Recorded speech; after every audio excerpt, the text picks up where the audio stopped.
It's the middle of December and it's just gone 5 o'clock, pitch black already. It's the time of year when a lot of carp anglers decide to stop going, real long periods of total darkness. And yeah, the fishing is tricky, no doubt about it.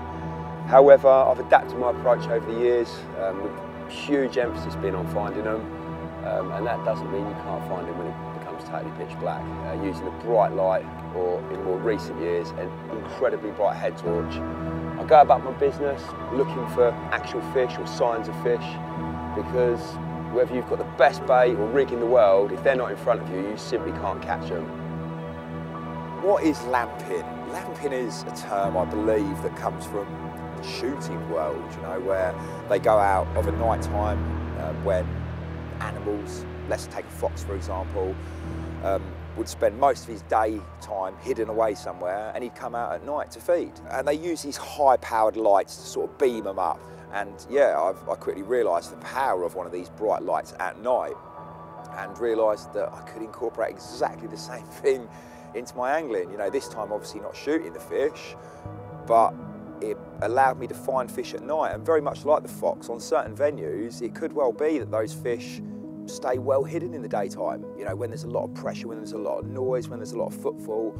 And actually of a night time, maybe when a number of potential day session anglers go home and just the banks become quieter, those fish creep out and they creep into the margins and they appear in areas of the lake that you wouldn't see them in the daytime. And yeah, it just became a massive edge, being able to see things in the dark.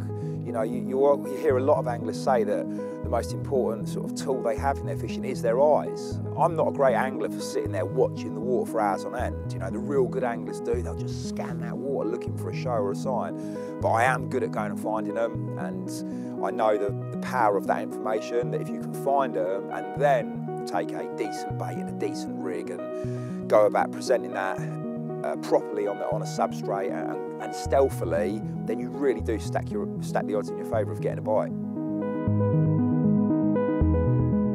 It's important I point out to you that I don't want to be lighting up lakes, lighting up water. I don't believe the fish like it. It's a means to an end. It's essential that I do this in order to give myself confidence and pieces of information that I need. I'm not this guy that in my swim I've got like high-powered lights lighting my swim up. For sure, just like casting a lead too many times in the wrong situation or stamping your feet too much, a lot of light will scare the fish. It will push those fish away. They're not drawn to it as such. So I keep it to a minimum. You know, I'm lamping an area up, scoping around, panning across, looking, turn the light off. I want to do that job as quickly as I possibly can. I'll then move to the next swim. I won't even walk between swims or along the bank with the light on. A, to conserve battery, and B, because it's just really sort of intrusive of a quiet environment. All the wildlife's coming to life and there's me with a big bright light beaming everywhere. I don't like it. It makes me feel almost a little bit uncomfortable that I'm doing it, but I can't stress it enough. It gives me bits of information I just simply wouldn't have. I've mentioned that I don't like doing this in terms of I don't feel the fish benefit from it. A worse thing would be other anglers. So before actually putting any bright light on my head, I will often do a lap first with no light on at all. And that's really just etiquette to find out, is there anyone else on? If there is loads of people on, the bright light probably won't come out at all. If there's a couple of lads at one end, for example, I'd only do this down the complete opposite end. It's really intrusive, not fair on other anglers, especially as the general consensus is, don't put bright lights on. So, you know, it'd be really rude for me, for example, to rock up at a busy day ticket lake with a big bright light on, bowling around it in every swim, lighting it up. So yeah, a lap first, if you can, to ascertain, is there anyone else there? How many people are there? Where are they? And just be conscious, you know, that it's not fair on everyone else. The reaction of the fish is different depending on maybe the time of the year. For sure, when I beam up a fish in the winter months, they never dart off, you know, they never sort of scurry off. They sort of just sulk back into the depths or drop down maybe a little bit lower in the water because their metabolism's slow, they're not moving very, very quickly. But even in the warmer months when the fish are very, very active, I've never seen one, like when I've panned across, for example, or nowadays it's with my head, but I've looked across, hit a carp, it just go, you know, and power out. In the daytime, if there's carp chilling in an area and you sort of walk in there heavy-footed or a bit loud, or maybe you crack a big branch right at the water's edge and there was a fish there chilling, they bolt sometimes, you know, big eruption, or they just charge off. I've never ever once witnessed that when I'm sort of lamping carp. Sometimes they will sort of be quite motionless and almost very much like the fox scenario, sort of dazzled by the light. Sometimes they will just sort of creep off and drift off. I'm very, very clear on the fact that they don't like it. It's not something that they like.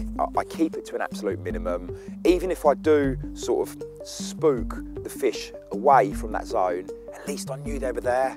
You know, that's the important thing to take from this. It's given me a bit of information that I didn't know beforehand. If I'd have walked around without that light on, that powerful light beaming into the water, I could have been walking past 10, 20, 30 fish, groups of fish feeding, spots. Sometimes it's not even just about finding the carp, sometimes it's about finding a feeding area.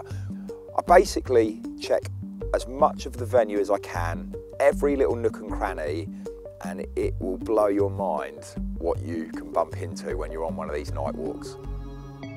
Carp fishing for me is an obsession, but lamping is an obsession within that obsession, because you enter a world that other people don't get the opportunity to see, and you see it firsthand, up close and personal.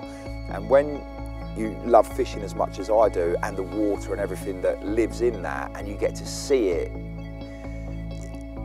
at night when everything's still and quiet, when, you know, it's just majestic.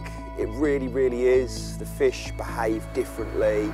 This is what I love, like when you look now, so you got him, then you got these, which look like, don't know, maybe rudd? Yeah, maybe rudd, and then look here, perch, baby perch just behind him. When you really stare, it's mad what you see, like mini perch there. I just love it. It's another world, a world that not that many people get to explore because they're tucked up in their bivvy, or they stay at home and wait till the morning comes round. I toyed for a number of years with head torches, but man, the batteries just drain so quickly on them. It's costing a fortune basically replacing them with AAAs, and they weren't really bright enough. So I was really happy, you know, about 2 years ago that we started to develop our own range of head torches, the Megalite being the tool for this job. It comes supplied with a rechargeable battery, which in itself is fantastic. It means that if I'm sort of jumping between venues, I can whack it on charge as I'm going. I'll often take a small power pack with me as well, just in case I want to top it up. But it also comes supplied with a small case that you can actually put 3 AAs into, meaning I do also take some batteries with me. It's the one that I do the lamping with. Yes, it does have 3 settings, so I can dim it right back, and there are times when, because it's on my head, I will use those different light settings, but it's not the one that I'd have on my head or around my neck while I'm sleeping or in my pocket. It's not the one I'd grab when I get a take.